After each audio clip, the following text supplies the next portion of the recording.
Dengan langkah terburu-buru tanpa mengindahkan pertanyaan juru warta, aktor Hamis Daud masuk kantor Polda Metro Jaya. Ya, kemarin mengenakan setelan batik dengan gaya rambut mohaknya, ditemani kuasa hukumnya Sandi Arifin. Suami penyanyi Raisa ini untuk kedua kali datang meminta perlindungan penegak hukum atas dugaan kasus pencemaran nama baik yang menimpanya. Usai menjalani konsultasi dengan pihak penyidik, Ditreskrimsus Polda Metro Jaya, Hamis rupanya tengah mengupayakan pelaporan atas dugaan pencemaran nama baiknya akibat pencatutan namanya dalam sebuah perusahaan yang bergerak di bidang pengelolaan sampah. Namun, Hamis masih harus melengkapi sejumlah bukti sebagai dasar laporannya. Di sini saya rasa sebagai korban ya. Jadi saya cuma pengen cari keadilan aja. Yang jelas saya berasa sebagai korban di sini ya, harus lurusin nama juga, reputasi. Jadi kayak banyak yang saya juga baru belajar. Ternyata itu gara-gara itu. Oke, jadi sekarang juga lagi dapat bantuan dari tim. Jadi ya mudah-mudahan ada jalan keluarnya. Kemudian hari ini kita putuskan ke sini kembali untuk melengkapi beberapa data. Kemudian juga klien kami juga menyampaikan bukti-bukti baru. Dalam waktu dekat kami akan memperjelas dan memperkuat juga bukti konstruksi hukumnya agar setelah tahun baru kita akan membuat laporan secara resmi, karena tinggal beberapa data lagi yang kita harus lengkapi. Sebelumnya, Hamis juga pernah datang ke Polda Metro Jaya pada 5 November 2024 lalu. Kala itu, Hamis meminta perlindungan hukum dari Polda Metro Jaya karena merasa menjadi korban pencemaran nama baik. Bahkan kuasa hukumnya Sandi mensinyalir ada dugaan penggelapan di perusahaan milik kliennya. Pastinya kita bikin sesuatu yang spesial menurut aku. Cuman sayangnya ada orang yang ya tricky.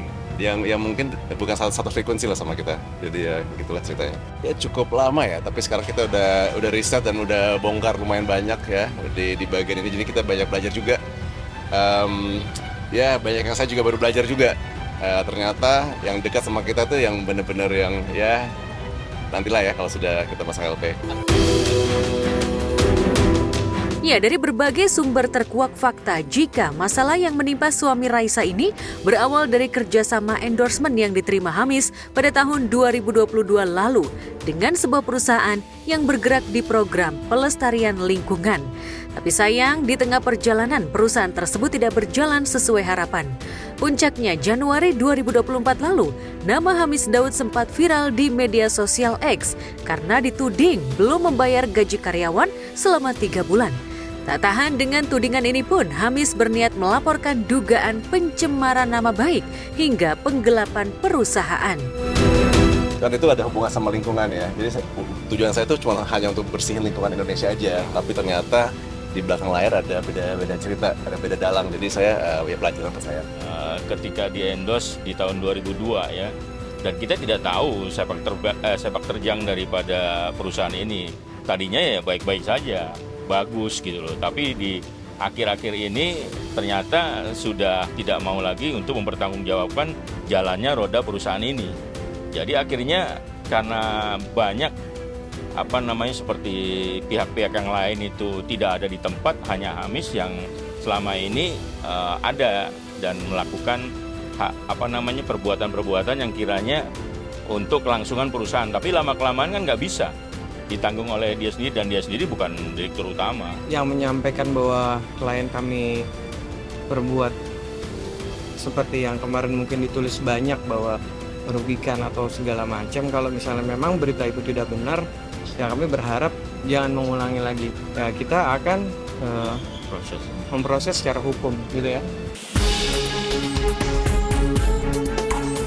Masalah pelik yang tengah dihadapi Hamis itu kemudian dikaitkan netizen dengan kondisi tubuh Raisa yang terlihat lebih kurus dengan wajah yang lebih tirus kala itu. Gunjingan netizen itu dipicu oleh postingan Hamis Daud awal November lalu. Kala itu Hamis memposting foto bersama istrinya. Penampakan Raisa yang lebih kurus dengan wajah tirus justru dianggap karena Raisa ikut memikirkan masalah yang tengah dihadapi suaminya. Padahal sebaliknya, di awal November 2024 itu memang Raisa tengah getol menjalani gym dan jenis olahraga lainnya untuk menjaga kebugaran tubuh. hingga otot yang mempengaruhi penampilannya saat menjadi bintang tamu saat timnas Indonesia berlaga di Stadion Gelora Bung Karno menjamu tim lawan di laga penyisihan round 3 Piala Dunia antar negara Asia.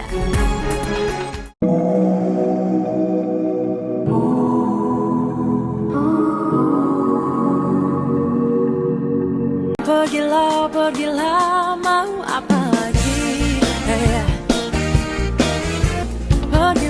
Pergilah, jangan kau kembali. Mau apa lagi? Dan kini kau minta ku kembali. Tak perlu kau ucap, tak perlu ku dengar, karena kini aku sudah tak peduli.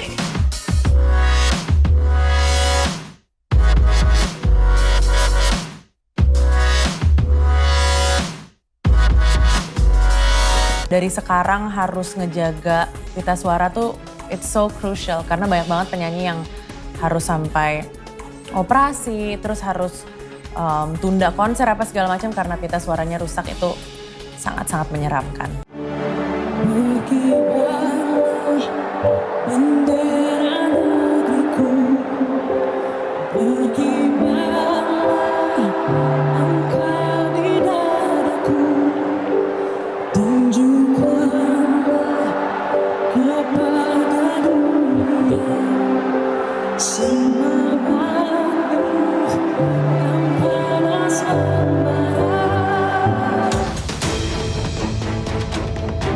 Ya, mungkin netizen terutama kaum Adam yang begitu mengagumi Raisa tak pernah membayangkan jika pemilik suara merdu dengan wajah yang cantik ini harus merasakan bagaimana peliknya hidup di tengah masalah yang mendera sang suami.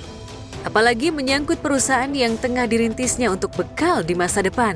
Lantas benarkah Hamis dan Raisa tak pernah mengalami gesekan konflik, termasuk masalah perbedaan posisi kerja dan keuangan? Kita coba nggak berantemin tentang hal-hal yang mungkin penting. banyak couples berantem hal-hal tentang mungkin uang atau tanggung jawab atau trust atau tugas. We try to keep it very fair.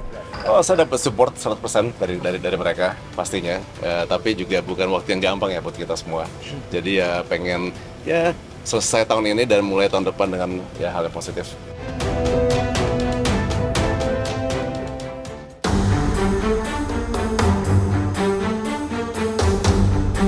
Sementara Hamis Daud masih berjuang mencari keadilan, lain halnya dengan pedangdut Inul Daratista yang tampak bersyukur setelah mengetahui majelis hakim memvonis 3 tahun penjara mantan office boy yang ada di salah satu gerai karaoke-nya. Vonis tersebut sejatinya lebih tinggi dari tuntutan. Hal tersebut lantaran banyaknya aset yang dijual oleh mantan OB Inul tersebut.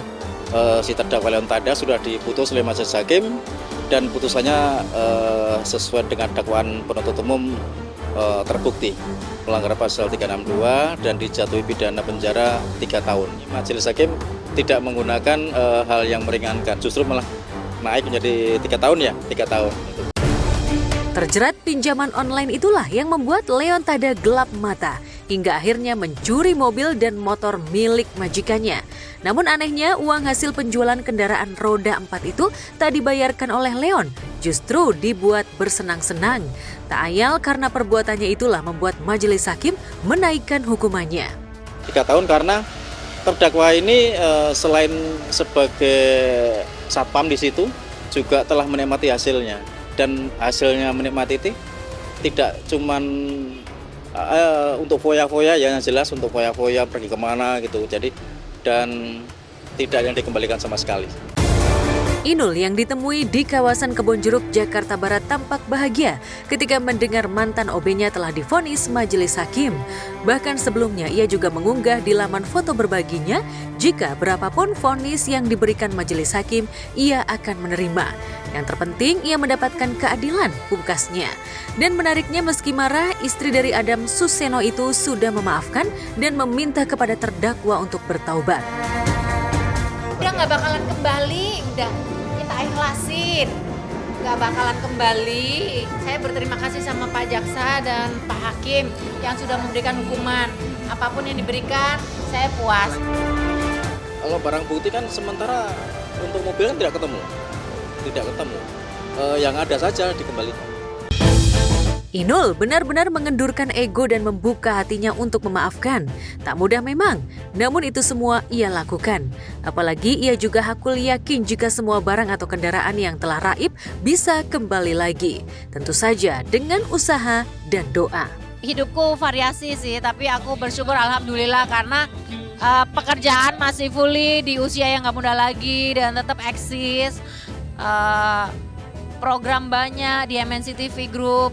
Terus off air juga kenceng, iklan juga banyak yang nempel, Masya Allah, tabarakallah. Bisnis saya semuanya berjalan lancar, ya baik karaoke, baik resto dan juga beberapa usaha yang lain. Alhamdulillah semuanya berjalan, jadi aku happy banget.